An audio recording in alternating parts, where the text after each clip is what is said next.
173 for 7తో కుప్పకూలడానికి సిద్ధంగా ఉన్న శ్రీలంక ఎలా కోలుకొని 265 వరకు చేరుకోగలిగింది. ఎవరు తీసుకున్న 2 తప్పుడు నిర్ణయాల వల్ల టీమిండియా గెలుపుకు దూరమైంది. చేతికి చిక్కిన మ్యాచ్ ఎలా చేజారిపోయిందో ఈ రిపోర్ట్లో చూసేద్దాం. Boss, India versus Sri Lanka second test day 3 ముగిసేసరికి మ్యాచ్ టీమిండియా కంట్రోల్లో ఉంది అని చాలామంది అనుకుంటున్నారు. ఎందుకంటే టీమిండియా ఫస్ట్ ఇన్నింగ్స్లో 503 పరుగుల భారీ స్కోర్ చేసింది. ఆ తర్వాత శ్రీలంక 8 వికెట్స్ని 265 పరుగులకే పడగొట్టేసింది. టీమిండియా ఇప్పటికీ 238 పరుగుల ముందంజలో ఉంది. సో మ్యాచ్ మన కంట్రోల్లోనే ఉంది అనుకుంటే తప్పే బాస్.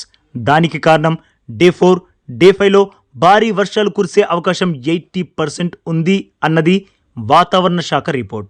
ఈ నేపథ్యంలో డే 4, డే 5లో 90 ఓవర్స్ పూర్తి కోటా ఆడడం అసాధ్యం. ఇదే జరిగితే ఇప్పుడు శ్రీలంకని ఆల్అౌట్ చేసి మన టీం బ్యాటింగ్ చేసి మళ్ళీ శ్రీలంకకి బ్యాటింగ్ ఇచ్చి మళ్ళీ వాళ్ళని ఆల్అౌట్ చేసి మన టీం విజయం సాధించడం ఆల్మోస్ట్ ఇంపాసిబుల్. ఇదే జరిగి మ్యాచ్ డ్రా అయితే మాత్రం అది కేవలం డ్రా మాత్రమే కాదు, ఓటమి.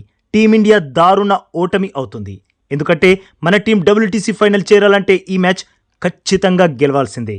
గెలవడం తప్ప ఇంకేం జరిగినా అది మన ఓటమి.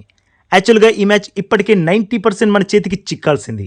ఎందుకంటే శ్రీలంక 7 వికెట్స్ని 173 పరుగులకే కూల్చేసిన మన టీం మిగిలిన 3 వికెట్స్ని 200 లోపు కూల్చేస్తుంటే శ్రీలంక ఫాలో ఆన్ ఆడేది. ఇప్పుడు డే 4, డే 5లో 50-60 ఓవర్స్ దొరికినా శ్రీలంకని మరోసారి ఆల్అౌట్ చేసి సూపర్ విక్టరీని మన టీం సాధించేసేది. బట్ ఇప్పుడు టీమిండియా అలా చేసే అవకాశాన్ని కోల్పోయింది. అందుకు కారణం శుభ్మన్ గిల్ ఇంకొంచెం అగ్రెసివ్ డిసిషన్ తీసుకుని ఉంటే బాగుండేది. శ్రీలంక చివరి వికెట్స్ని స్పిన్నర్స్ కూల్చలేకపోతున్నారు అని తెలిసి కూడా మళ్ళీ వారికే బంతిని అందించాడు. పేసర్స్కి బంతినిచ్చి బౌన్సర్స్తో భయపెట్టాల్సింది, కానీ అలా చేయలేదు. దాని ఫలితంగా 7వ వికెట్కి దినుషా, నువాంతా ఇద్దరూ కలిసి ఏకంగా 22 ఓవర్స్ పైన ఆడేశారు. ఆ తర్వాత 8వ వికెట్కి ఇప్పటికే దినుషా ఇంకా కుమార్ 15 ఓవర్స్ పైన ఆడేసి ఉన్నారు.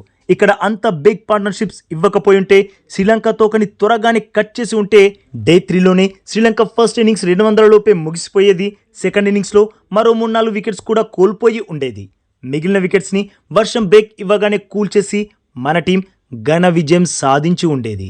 కానీ ఇప్పుడు ఆ అవకాశం లేకుండా పోయింది. మరి బాస్, మీ ఒపీనియన్లో మన టీమిండియా సెకండ్ టెస్ట్ మ్యాచ్ గెలుస్తుందంటారా? తప్పకుండా కామెంట్ చేసి చెప్పండి బాస్. అలాగే ఈ లేటెస్ట్ అప్డేట్కి ఒక్క లైక్ కొట్టి మన ఛానల్ని ప్లీజ్ సబ్స్క్రైబ్ చేసేసుకోవచ్చుగా బాస్. ఇక ఈ వీడియో చూసినందుకైతే మీ అందరికీ దిల్ సే థ్యాంక్ యూ బాస్.